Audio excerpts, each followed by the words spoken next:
Good morning. How are you? I'm great and yourself. I'm here. it's Eyes here, eyes here. How's it going? going pretty good. How All about right, you? all right, all right, all right. I know y'all received y'all stuff in the midnight hour. It's okay. I took a nap and I woke up. It was about 9:30. I said, "Oh, I still have work to do." I was surprised. I'm like, I thought she'd be in bed by now. What'd you say? I'm sorry. I said, I was surprised. I was like, I thought she'd be in bed by now. I had already been in bed. Oh, okay. Woke up like, I know there is something else I'm supposed to be doing. And that was it. Oh goodness, goodness. All right, all right. Well, let's get this party started. Welcome everybody. Welcome to our Saturday morning tea where we discuss health information, news, education, certification tips, uh taking naps during the evening. And making sure you finish your work as well as entrepreneurship. Really, the revenue cycle at large. And as you come in, don't forget to hit the thumbs up or like button. I am loving this mic for real. I connected the new mic. I'm loving it. I'm loving Okay. it. Okay, all It right. sounds good. I'm real far away and you can still hear me. I said, okay, Uh, look at God. Okay. I'm Clarice Warner, the girl with the pearls, the founder and senior education director of the Professional Reimbursement Network, LLC, where coding education is key. And PRN is a healthcare compliance consultancy located in Cincinnati, Ohio, that specializes in revenue cycle and regulatory compliance in education. Now, let me ask you, do you know what it takes to be a certified marketable medical coder? I swear we talk about being marketable, uh, being certified, being a medical coder. I think we talk about that over and over and over again. But do you know what it takes? Well, before I introduce my co host, even though we have been chatting away, let me share with you information on a free, yes, free 99 email course on the 5 steps to become a certified marketable medical coder. Are you interested in medical coding, but not sure where to start and scared of wasting time and resources? Let me help you with the right steps to become a certified marketable medical coder. Learn more at bit.ly/5stepscoder. Hey, okay.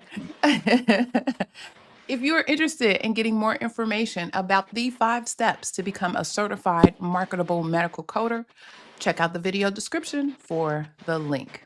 So, joining me today is my partner in success. I love that. My co host, Mr. Jesse, the registered trademark. Put some respect on his name. Yeah, let me just say this before I go any further. The respect factor, you have no idea. You have no idea. What I witnessed in our live meeting with the movie premiere, the respect factor was just flowing. It was just dripping, y'all. It's just dripping. He exudes all of the stuff that y'all see is real. It's real, real. He comes a buck. So let me give you the intro again. So put some respect on his name, the coding nurse. Sir, introduce yourself and tell the folks all about you. Good morning, everybody. My name is Jesse. I live in Philadelphia. I have been a nurse for a very long time. In 2014, I transitioned away from the bedside into medical coding.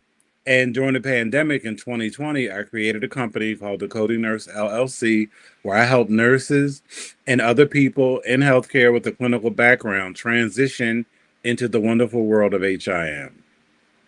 And how is that going for you? It's going well. Isn't it a wonderful world? Yep. Oh, what a wonderful world. Just last night, I found out that one of my students who went through my course and got certified got a CDI job offer. Yes. Don't you love it? There is nothing more gratifying, if you will, to see the success of others that you've that have crossed your path. I love that. I absolutely love that. So um and I like that they come back and share. You know what I'm saying? And tell you, hey, let me tell you, da da da da da da. I think that is so great.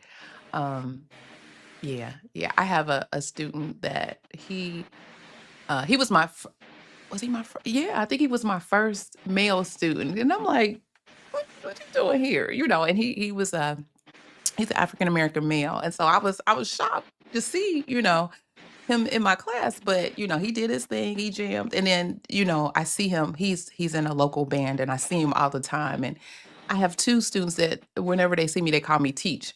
And so they be like, teach, teach. And he be like, teach, da da da da da, or check me out on Facebook, or see that, and you can see all the different things he's done in his career, not only in health information. He went on and got his degree. He's doing it. I think he recently got married. Like all of the things, it's just wonderful. And that the people, at least the ones, most of them that I come across, I mean, they become like family. You see them all the time, you talk to them, they share the information. It's a great thing. And so yeah, it gives, it's a warm and fuzzy feeling when you hear back from those that you taught, and seeing the difference that was made just in their decision to jump into this field, and how they have even amazed themselves on what they could do and what they have done in the field. So it's I love it. I love it. And So before we go on, I also yes, sir. want to give a shout out to one of our one of our Saturday morning tea sippers who listens from Louisiana. I had a consultation last night with a nurse named Shayla who lives in Louisiana, and she says that she watches us all the time. And what Yes. was funny was she loved how I always talk about gatekeeping, and it's true. Oh, wait. Now that you mentioned that, I got a comment on one of our posts, and they were like, it was one of the shorts that I did, and the comment was like, I think this was supposed to be funny, even though I think we was laughing about something.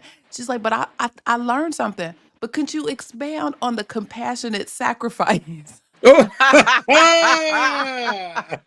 And I said I was gonna bring that up and let you expound on the compassionate sacrifice.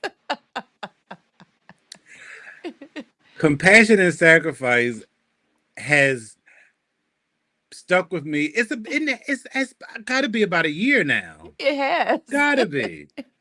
So there was an article by our, by the wonderful physicians at the American Medical Association, Yes. and they were talking about the burden under which they have to work. Undue burden. Yeah, Put it. and this was really talking about, they were really trying to block nurse practitioners. So in the article that this physician was talking about, he talked about the compassionate sacrifice that doctors make, and I have found that to be hilarious. It has stuck with me. I think it is so funny because everybody in healthcare is compassionate, and all I can say is the reason why it's also funny to me is because when I'm sending these queries, they don't seem to be too compassionate.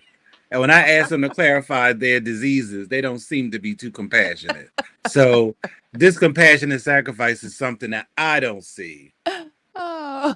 on my day to day, but it has just been funny to me since then. That tickled me. So when I got up and was putting everything together for this morning, and I went and I was like, "Oh, I got a comment," and I read it. I hollered over here. When I tell you I hollered, I was hollering. So long story short, after all that, you'll have to ask them to expand about upon their compassionate sacrifice because it's just funny for me over here in Philly. Right, right.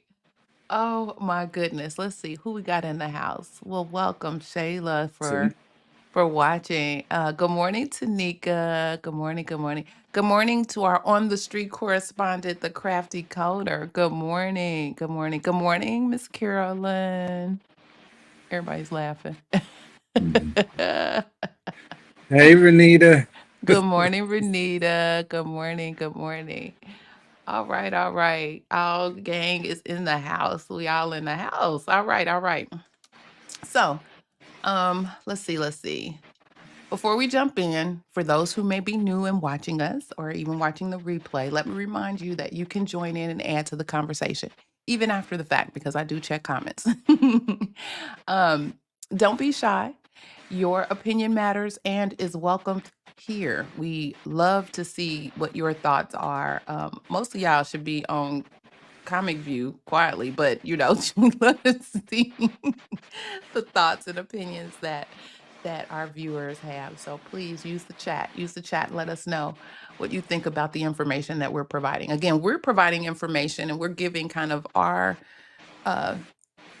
initial feedback on the topics, but we really are interested in what your thoughts are, coming from your perspective in health information. And if you have a question, please type Q first so that we know it is a question and we don't miss it.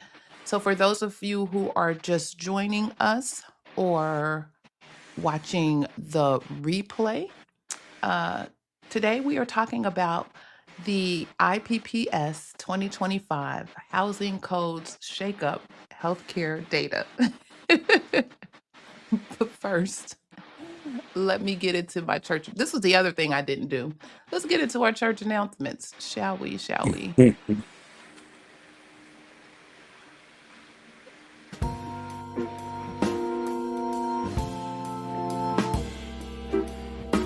I don't have a fan because I gave it to you. So I didn't make up a new one. That's the other thing I didn't do this week. I'm like, Oh, I don't Lord. have a fan. Where is Martin Luther the King Jr.? There you go. We done switch roles. Yes.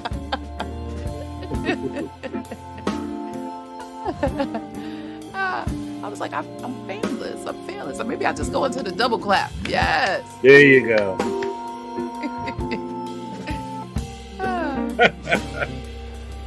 Crazy, crazy. All right, all right. Let me turn this down.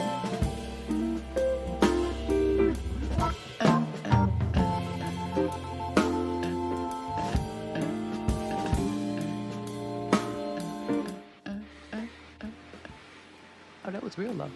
Okay. There's the usher fingers. Yes, yes, yes. Mhm. So, my church announcement today is a little personal.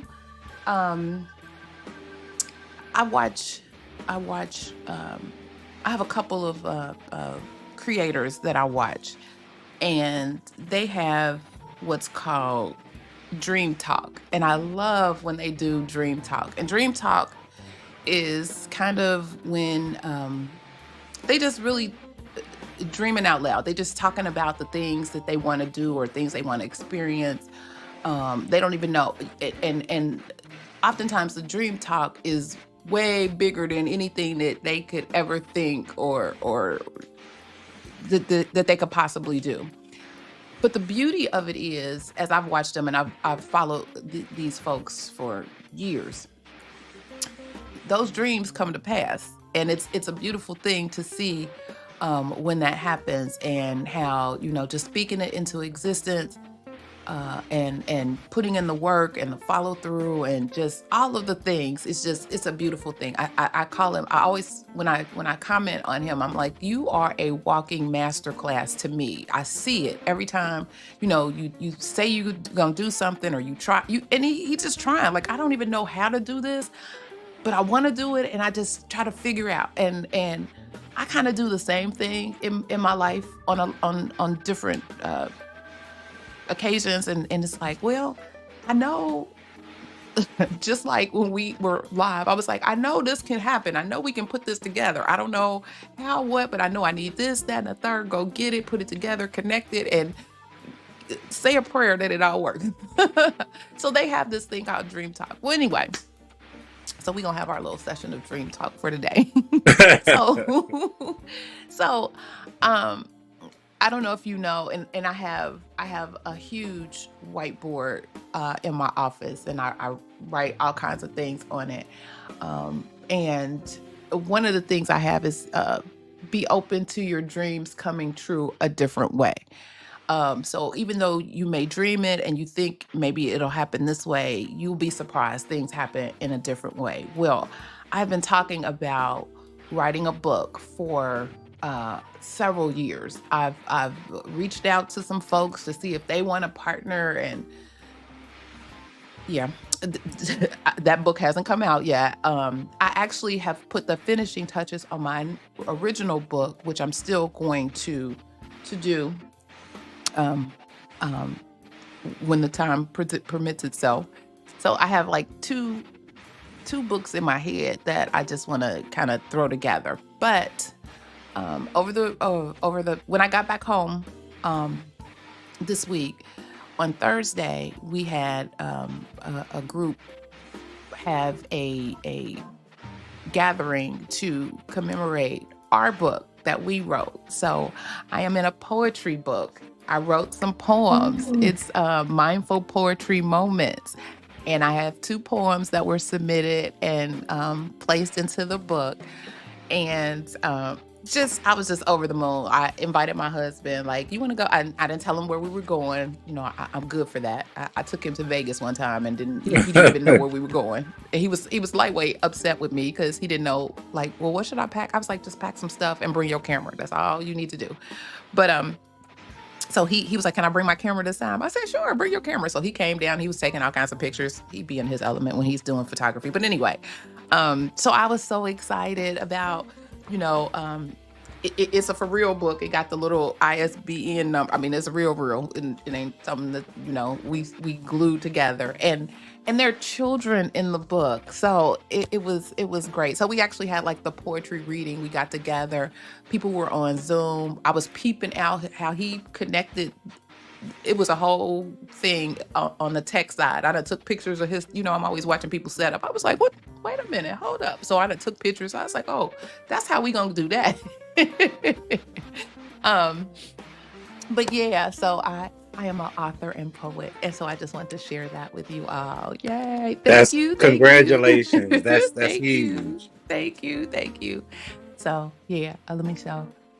Uh, you. Thank you. Thank you. Thank you, everybody. Thank you. So, um, yeah, that was my thing. So I was all excited. I was like, oh, and I think, you know, they was like, well, we sent the books to everybody. And I was like, I don't even remember getting a book. But now that we talked about it, I was like, I think I did. But I was like, who sent me this book? I didn't read it. I didn't remember.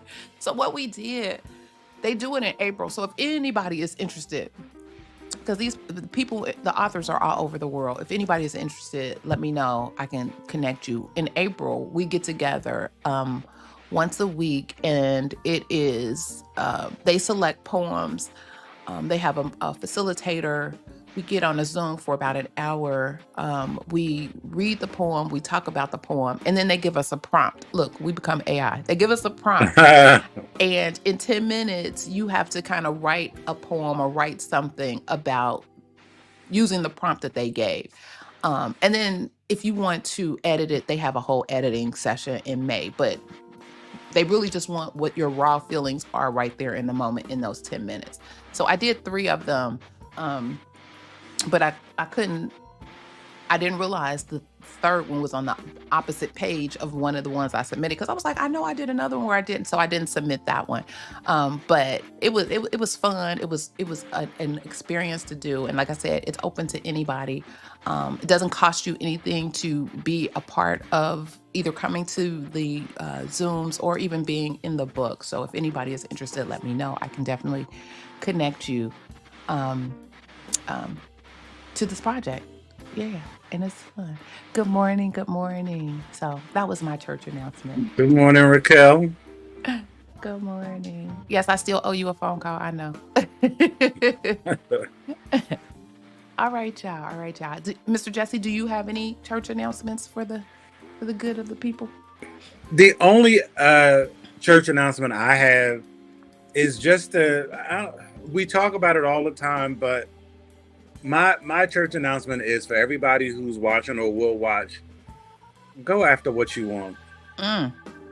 Like you just have no idea. We talk ourselves out of our own success, and really and truly, I had a cousin who was all in the whole like Mary Kay Amway type thing Mhm. years ago, and she had this um voicemail recording. This was back when people had The actual actual, machines, right? yeah. And so her message was, I mean, she sounded all bright and bubbly. The only barrier to success is you. Mm. And I mean, I used to cackle, but it's the truth when you really It's the think about truth. it. It is the truth. And really quickly, like this week, everybody knows like I left my job last week. So this week I was like, I've got to start calling these practices to get some, drum up some business. So you can find the practices very easily doing a Google search, but I couldn't find an email address. So I'm like, okay, so I just started cold calling. And what I found is that the people were very nice. Like now I never got to talk to any office manager, but I got something more important. I got their email address because their email address wasn't on the website and it wasn't like a generic info at what blah blah blah. Mhm. So they would, so I had my whole spiel and I'm like, can I speak to the office manager? Blah, blah, blah, blah, blah. So some of them were like, well, you could leave it. Well, Doctor, you could leave a message. So I said, well, so if they said that, I would say, well, could you provide me with an email address? And they were like, oh, okay, sure. Or some of them would say, they're not available, but I can give you their email address. And Mhm. then they would even, it wouldn't be like, oh, blah, blah, blah, blah. Thank you for calling. They'd be like, okay, read it back so I can to make sure you got it. I mean, Yeah. that's great.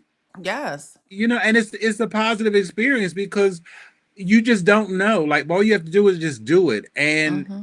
the next step is going to be revealed once you take that step. Yep. So Yep. And I've heard somebody says, do it afraid. So even though it may scare the bejeebas out of you, just do it anyway. And I always live by the only thing they can do is tell me no, and no won't kill me. I just keep going until I get that yes. exactly. Mhm. And you just have to have a pretty like because I mean I was playing around with some stuff to say. I mean I'm like you gotta let them know why you calling. Exactly. Like you don't just say, well, can I have the address? I mean I had a whole I had some I had two scripts and I was just like, okay, I was just All winging right, it, whichever Scripty. one. Exactly. So now come Monday I got some more people I gotta Oh, call. it's on and popping. Look at that. Look Mhm. at that. And it'll be easier because you done already overcome Exactly. that initial fear of how do I do this? How do I cold call? That's what's up. I love it. All right. Congratulations. I love it. Thank you. And then when when the dollars start rolling in, where the dollars at? Oh. Hmm. Where the money reside, where the money Yep. reside. All right, all right. Let me get rid of the banner. Okay. So let's get into what we're going to talk about today. Let the tea spilling begin. So, first of all, let's level set a couple things. Let's talk a little bit about social determinants of health. And I know if you are in healthcare, health information, unless you've been under a rock anywhere, even as patients, everybody has talked about social determinants of health all over the world. But these are conditions in which people are born, grow, live, work, and age that affect their health outcomes. These includes factors like education, income, housing, access to healthcare, and your community environment. So as the healthcare industry shifts towards what they like to call value-based care, at least here in the US, and population health management, there's a growing recognition of the importance of the social determinants of health data in providing comprehensive patient care and improving overall health outcomes. Now, I did all of that, or level set all of that, to say that on August 1st, the Centers for Medicare and Medicaid Services, or CMS, issued their fiscal year 2025 Medicare Hospital Inpatient Prospective Payment System. That's what the IPPS stands for. They also did the Long-Term Care Hospital Prospective Payment System, which is PPS. Well, they issued the final rules. The final rule updates Medicare for fee-for-service payment rates and policies for inpatient hospitals for fiscal year 2025.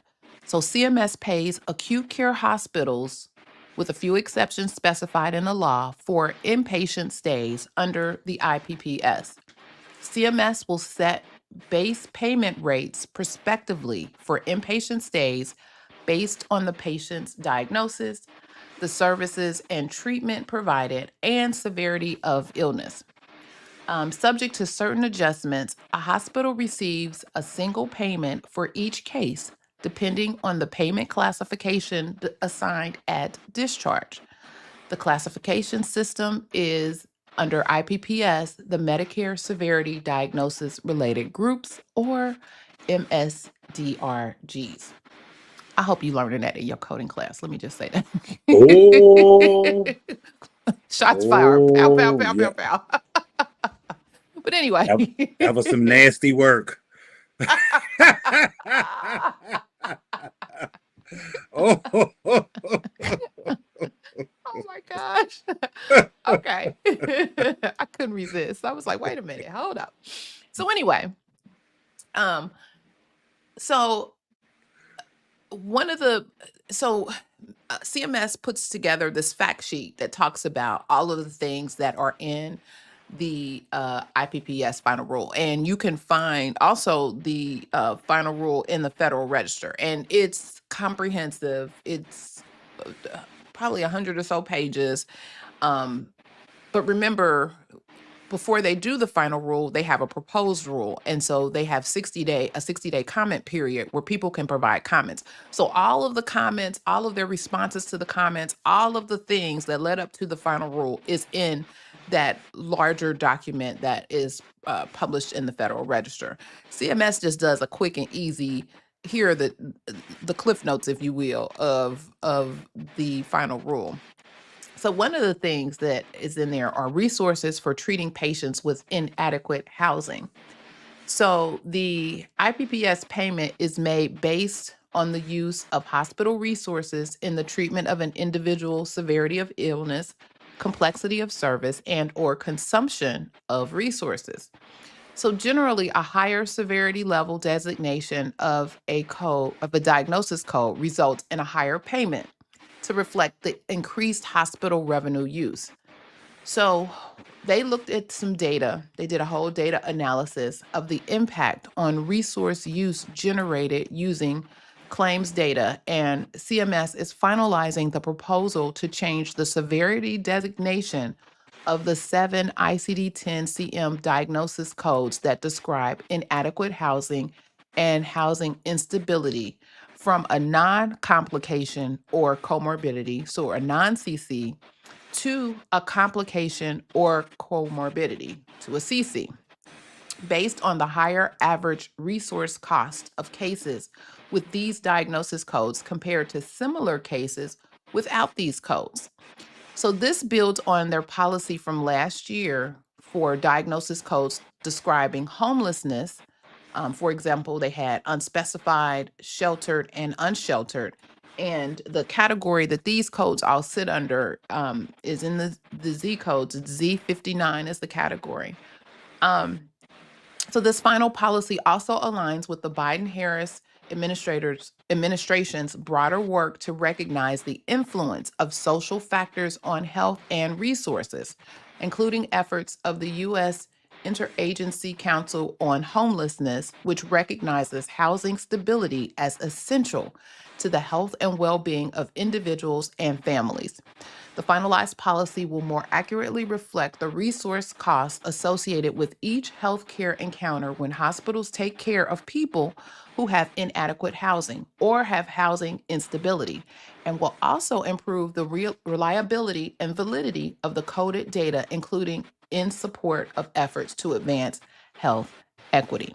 Now, all that mouthpiece to say, or mouthful to say, that the hospital will now receive additional funds for the resources that they use in order to treat patients who also carry a social determinant of health diagnosis code related to homelessness or home insecurity.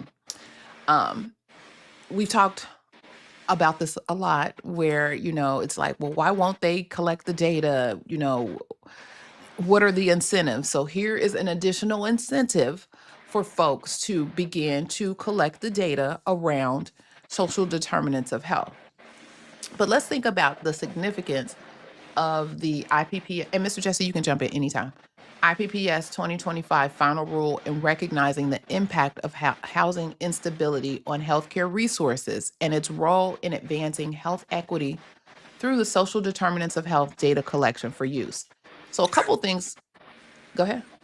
So I just wanted to jump in because it's almost like, so now the social determinants of health are out.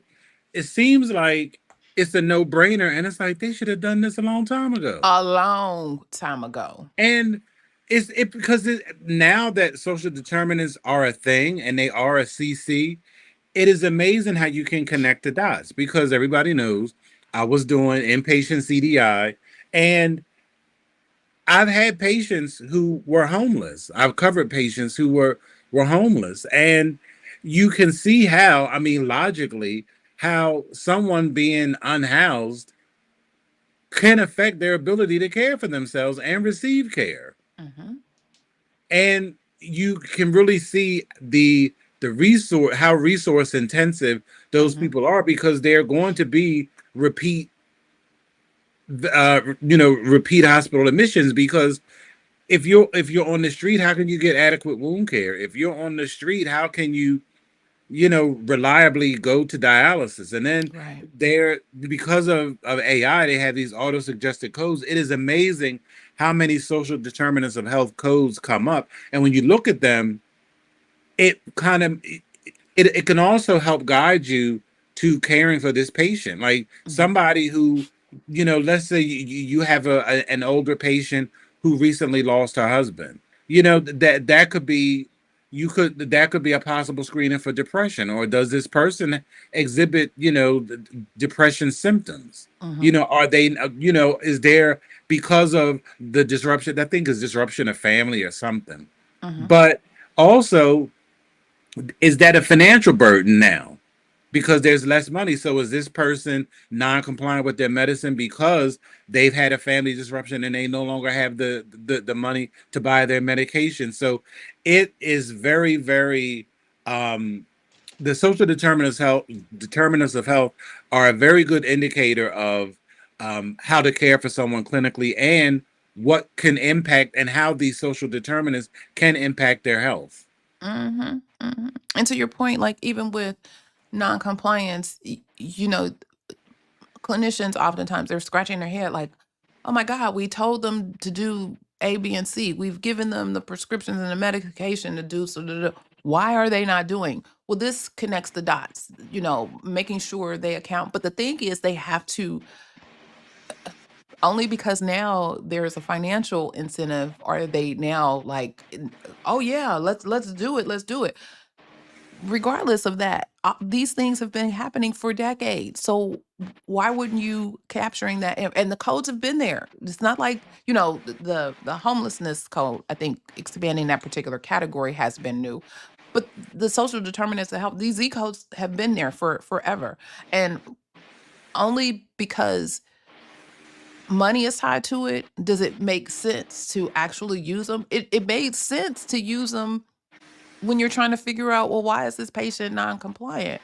And letting the other caregivers and clinicians know, well, this patient potentially has the ability to be non-compliant because they're homeless, or because they live in a food desert and they don't get fresh fruits and vegetables, because all of the things that can be part of that social determinants of health mix. So while I'm glad it's finally here, I'm like you, this should have been done a long time ago. A long time ago. And it should it have to take money for you to do what's right? That's the But other you, thing. but I also think that it was always done, but it just was never really accurately captured. Correct. So maybe, some folks in their own they had their own way of saying or documenting that this may be the case in their notes, but then nobody was actually taking the additional step to code that and capturing it that way. So you may be right. Maybe that's And what.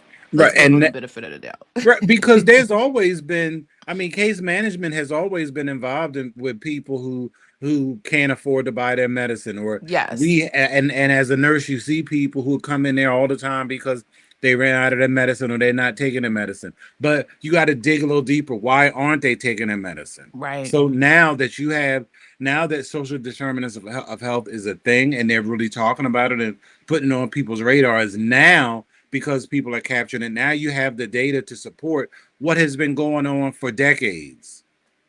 Yep. Yep. So I want to kind of think about some questions that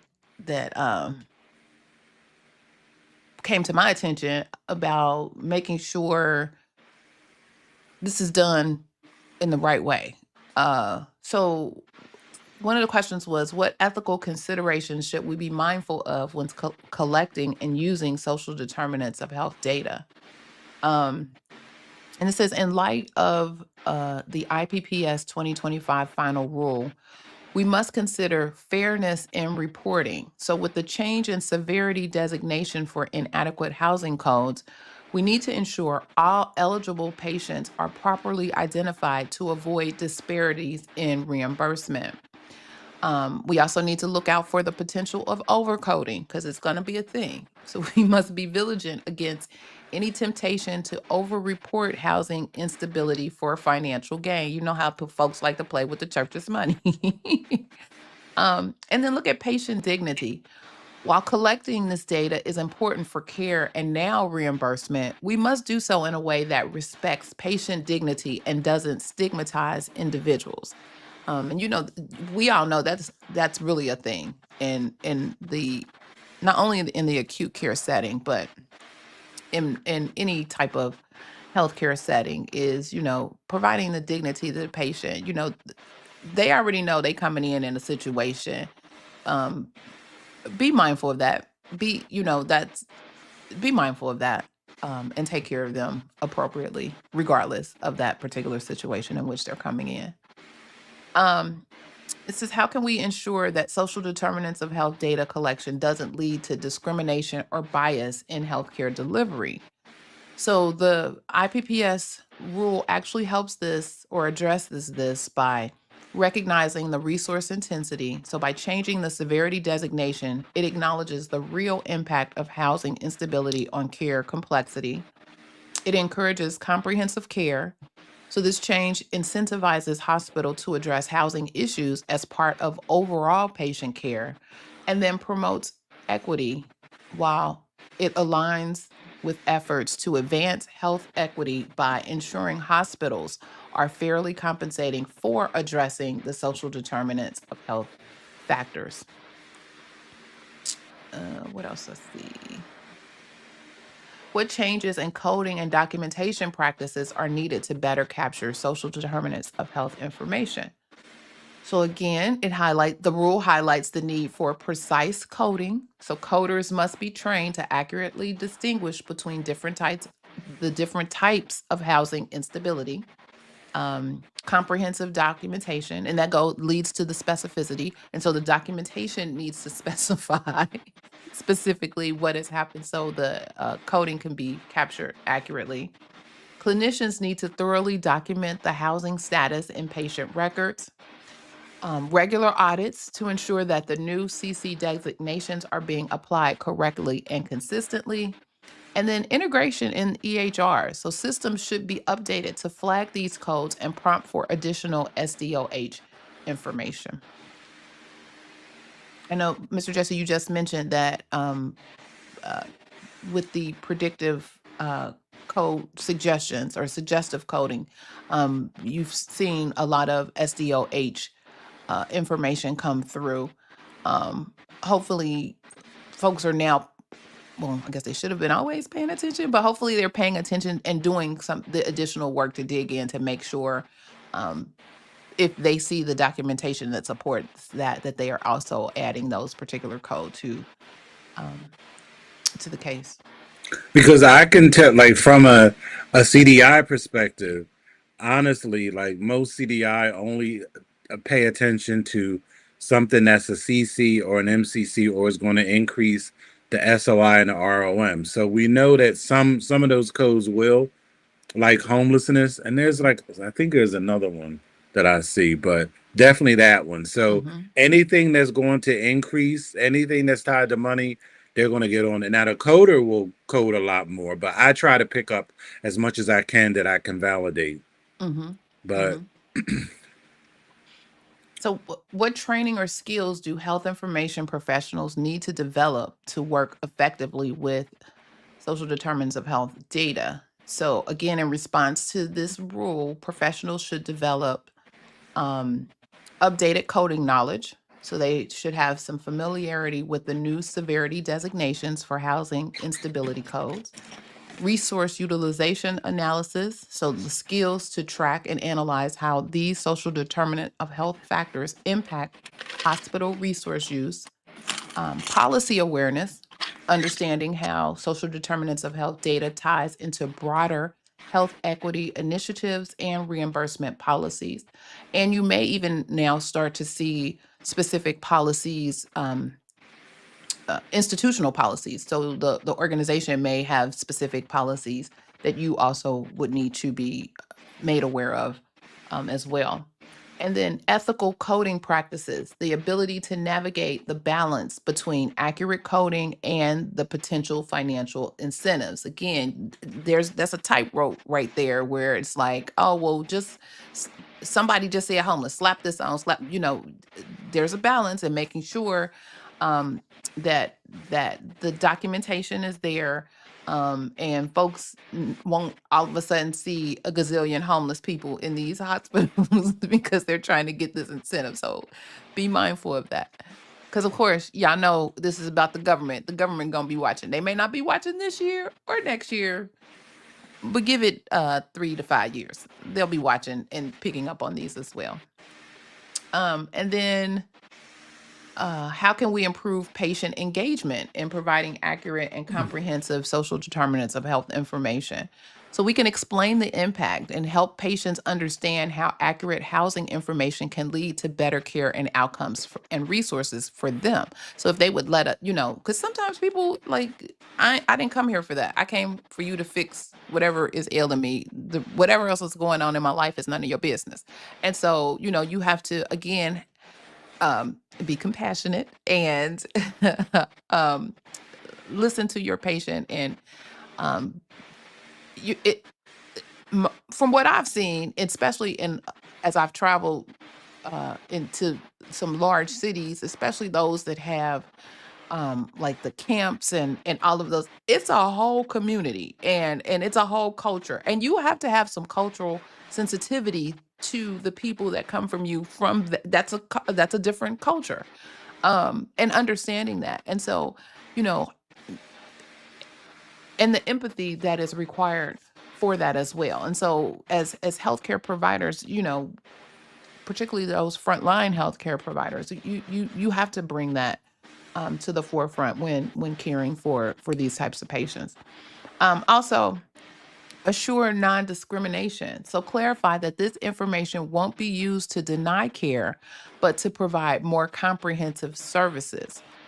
Connect to resources. Use this data collection as an opportunity to connect patients with housing assistance programs. And then training the staff. Ensure all staff understand the importance of this data for both patient care and hospital operations. So those were just a couple of questions and things that, what this new rule will now help impact as it relates specifically for the housing instability, social determinant of health codes. Mr. Jesse, did you have any? I've seen firsthand how important the social determinants of health are, and it affects all settings. It's Mm-hmm. urban, Mm-hmm. suburban, rural. Mm-hmm. It Anybody can have social determinants of health that impact their health. So it really is something to be mindful of as somebody in HIM period, because you have to, with healthcare, you have to take care of the whole person, Exactly. not just why they're there, because there are a whole bunch of reasons why they're in the hospital, or why they're seeking care, Right. and it all can be explained a lot of times by their social determinants of health. Yeah. Yeah. And finding ways to help them when they're not in the hospital, providing the appropriate resources that can help, to your point, take care of the whole person is essential in this day and time. We see it's a whole bunch of stuff going on in this world, and some that have been self-inflicted, some self-inflicted, and some not. It's just people were just victims of circumstance. Um, but nevertheless, they're here they are, and what can we do, and how can we care for them appropriately with dignity and compassion? Because what I look, just as a side note, what And I some of us that really already know we might be one paycheck right, away, but wait, keep it a buck. Some folks may be just one paycheck away from and experiencing this. what I don't under or what I think needs to come back, because we used to have them everywhere. They need to bring back public hospitals, They do. because it was just I think people got better care because they could get it, Hmm. and it just wasn't like, and that's the one thing that I give New York City credit for, because that's the only place that I know of in at least like the Mid Atlantic region that has public hospitals, Hmm. and they're pretty good. Matter of fact, like one of their most famous public hospitals is Bellevue, and that's one of the hospitals that's designated when if the president is injured in New York City, that's where they take him, and they Hmm. have some really shishi poo poo hospitals in New York City, but Not she foo foo. yes. It's like, oh, can I stay here? It's like a spa. Uh-huh. Look, as Tiffany Haddish says, this is This is nice. nice. Look, but it's only nice if you got insurance. Hey. And be like, this is not for you. Let me redirect you down the street over here to this little hospital where you can go. Exactly. Okay, let's see. Uh Carolyn wanted to know, do we know why they got rid of public hospitals? Money. Mm-hmm. Somebody asks, hi. Any ER doctors? They had a medical question. I don't know if somebody can answer. You can put your question out there and we can see if we can get an answer to it from someone who may be watching. She said, if you don't have insurance, you get put in the basement. Tanika also said budget cuts. Budget cuts. Yeah. And oftentimes there medicine is a business. And so they're looking for how to get top dollar for the business that they're doing. So they're looking at like what are services that generate money, generate income. You see orthopedics, you see cancer care, you see um,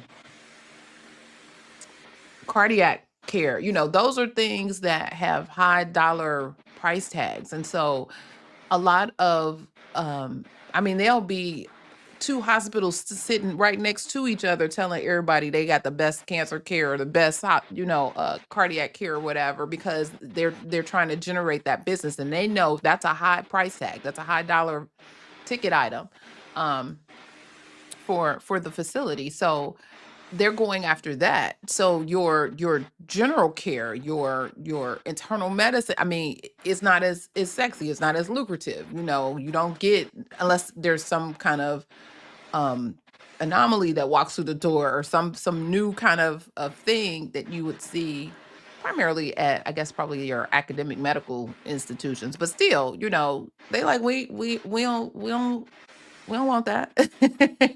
That's not gonna generate a whole bunch of money. And so you're gonna be in and out, probably, in those instances.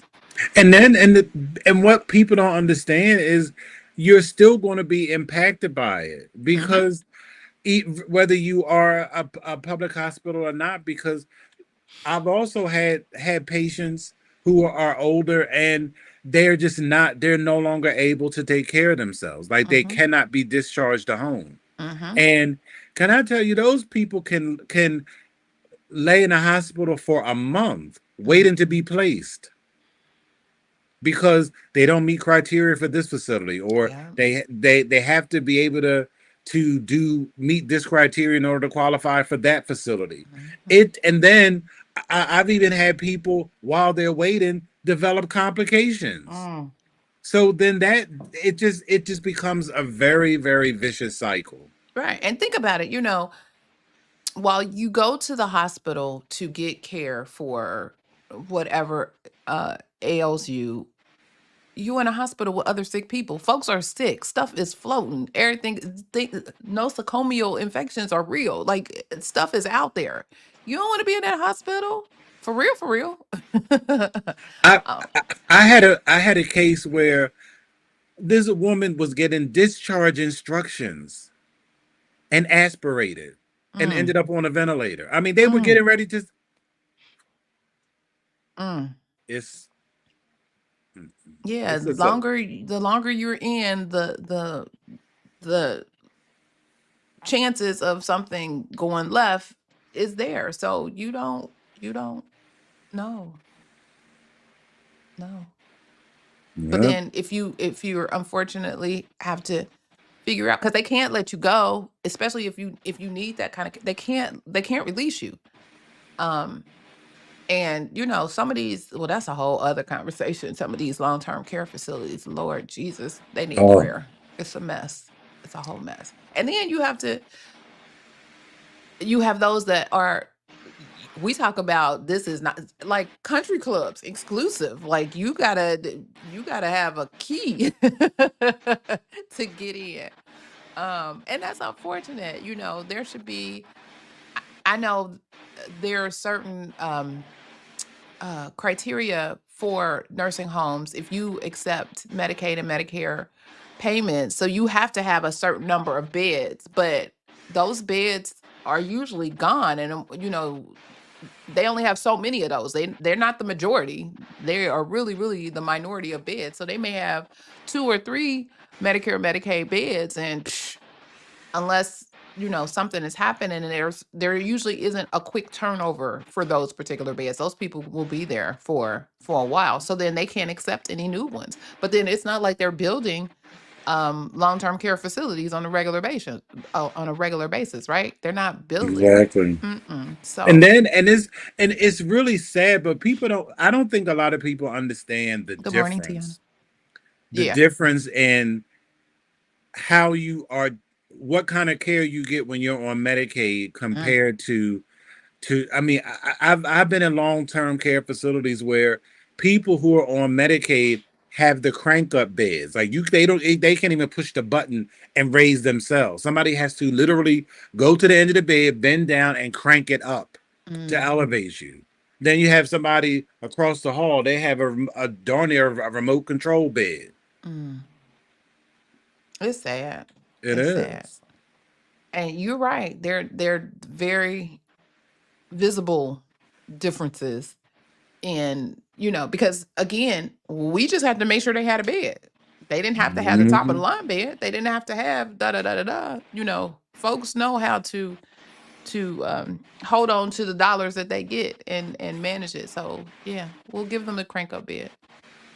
And the thing, I know we're getting at the top of the hour, but the thing that has always gotten me about just Medicaid and these people in these long term care facilities, there are some people. Well, first of all, everybody is supposed to be allotted a certain amount of money per month Mm-hmm. for them to spend on whatever. Mm-hmm. And we know some people don't don't have the capacity to spend it, but I'm like, the facility should be made to do something for them. Mm-hmm. I mean, do something to spruce up their room. Buy them a a, a clock that's a shape of a cat or something. I mean, do something. I mean, they do not. And so I'm like, what happens to that They look money? institutionalized. It's a Yes. mess. Yeah. And I'm like, they have money for this. Like, it does not have to be like this. You can get them a nice little pillow that says, I love you or something. I mean, something to make it to make it seem like you really care. That you Something. care and provide them with some dignity and let them feel, because it's their home for now. Let it make it feel home for them. Because now, while we're going down that rabbit hole, I've said this before. The problem it was Bill Clinton. When Bill Clinton came out with welfare to work, it ruined healthcare. Mm. Because what did people do? Because you couldn't, like back in the day, I've told this story before. The Commonwealth of Pennsylvania Department of Public Welfare paid for me to become a nurse. Mm-hmm. Bill Clinton stopped all that. So you now can only go into well, if you want to get a loan, you can get a loan and go anywhere. But if you want the state to pay for it, they'll pay for you to become a home health aide or a CNA. Nothing wrong with that. But if that's not what you want to do, you're not going to be good at it. And when I first started, people were CNAs because they wanted to be. Mm-hmm. And I remember this was back in the day, in the 90s. The CNAs used to go to the dollar store, buy them little cute little gift bags, and they have their body wash and their gel and their this and that. I mean, and them those old people on their shower and bath days, they be sitting up in them chairs in the day room looking like Christmas hams. Yeah. They be greased up and hair slicked back, and little ribbons, and and you could tell that they felt good. They be smiling. When they look good, they feel good. Yes, They smell good. It makes a whole difference in their self esteem. You know what I'm saying? exactly. But I know he said Christmas hams though, for real. Yeah. I mean, and then towards the end of towards the end of me being in direct patient care, I would be like, I'm sorry, if I can walk past a room and smell something that don't smell right, you should be able to walk past. So I'm telling you, I have done it. I've been like, no, me and you are going to come. We're going to give this person a bath right now. Well, I got something. No, no, no, right now, and we going to scrub them down and Because they lotion can't them do it for down. themselves. Exactly. They need help. They're there for the care, and that's part of the care that they're paying you for. It may be a Exactly. couple of dollars because they may be on Medicare or Medicaid, but it's still dollars of care that they are paid for, and they should receive. Mm-mm. But see, now I'm gonna be thinking about. I don't even eat meat. Y'all know that, but the Christmas hams, greasy as a Christmas ham, sir. Look, you know But how I those know hands. you are absolutely correct, and they just be happy and you Uh know, yeah, yeah. And then yeah, because you have some folks that no one ever comes. They're the people there, the caregivers there. They become the family or the people that they look forward to seeing, and so and I've seen people. If everybody has rapport. Everybody latches on to somebody. I've seen patients. If a certain person is not working, they don't eat.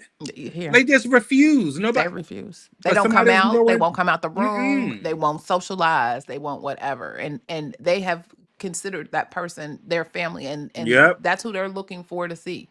And so, you know, we know on the opposite side, the folks need a day off, but they like, Right. no, you're my person and you should be here every day. I should see you every day. Hmm. Wow. Wow, wow, wow. Well, this was good information. I hope this was something that um helps you understand a little bit about the social determinants of health. When you start seeing all these homeless Z59 category codes all over the place, you know the reason why. Remember, there's always, we talk about, there's always a why behind all the things that you as a medical coder do. And this is providing you some of that why and that information. All right, all right. Let me see. Do. Talk about our tea sippers. Yes, our tea sippers. So did you know, by becoming a patron of ours, or patron of ours, I'm gonna have to get this right because patron and Patreon is killing me. So you're joining a community of individuals who share a deep appreciation for the intricacies of healthcare revenue cycle. So here's what you can expect as a valued patron of a member of the Tea Sippers Patreon. How about that? Exclusive healthcare insights. So you can gain access to in-depth articles, webinars, and resources covering the latest healthcare trends, compliance updates, and revenue cycle best practices. Early access, be the first to receive expert insights and guides, ensuring you stay ahead in the ever evolving healthcare industry. Personalized support, enjoy direct access to our team of experts for guidance on medical coding, compliance issues, and revenue cycle management. We're here to answer your questions and support your professional growth. But the best part of it all is the community connection. Join a private community of healthcare professionals where you can network, share your experiences. And when I say the experiences are shared, it's shared, the real, it's shared. Um, and collaborate on finding solutions to common challenges. So while we talk about things that are happening, we don't stay in commiserate stage. We also think about, well, what can we do to help? How can we provide information to others so that um, things can change? We can be a conduit of change. And we do that as well. So by supporting us on Patreon, you're not only advancing your healthcare knowledge and career, but also contributing to the success of other like-minded healthcare professionals, health information professionals specifically. So let PRN, a resource, help empower healthcare professionals like you to thrive in their roles. So thank you for considering becoming a patron. Check out the link in the description of the video. Your support means the world to us, and we look forward to helping you excel in the world of health information. You can also check out patreon.com/Clarice Warner, the girl with the pearls. All right, all right. Let me get that down. All right, so thank you all again for joining the Saturday morning tea or checking out the replay. Let me ask, was the tea spilled today? Put your teacups in the comments. Put your teacups in the comments. Absolutely. If this information was valuable for you, help us share this message with others by sharing the video and subscribing to the channel. And I'd just like to thank everybody who shares the video with others. I see the shares happening and I see the comments and all of the things. So we appreciate you and thank you so much for the work that you do to help get this information out to others. Be sure to follow us for more information on all things health information, compliance, revenue cycle, and medical coding. And as you leave out, don't forget to hit the thumbs up or the like button. I see the teacups. I see the teacups. Yes. I love it. I love it. Yes, yes, yes. Okay. As you leave out, don't forget to hit the thumbs up or like button, and also check out the Coding Nurse channel on YouTube. He drops some gems. I'm sure he's going to be dropping even more gems now that he has the additional time to do so.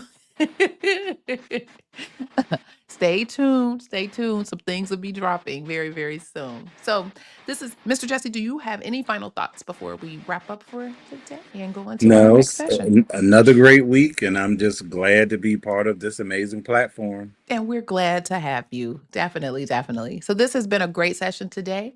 See you tea sippers at 10:15 a.m. That's where we have our meeting after the meeting. And the first part of the community connection sharing experiences begin.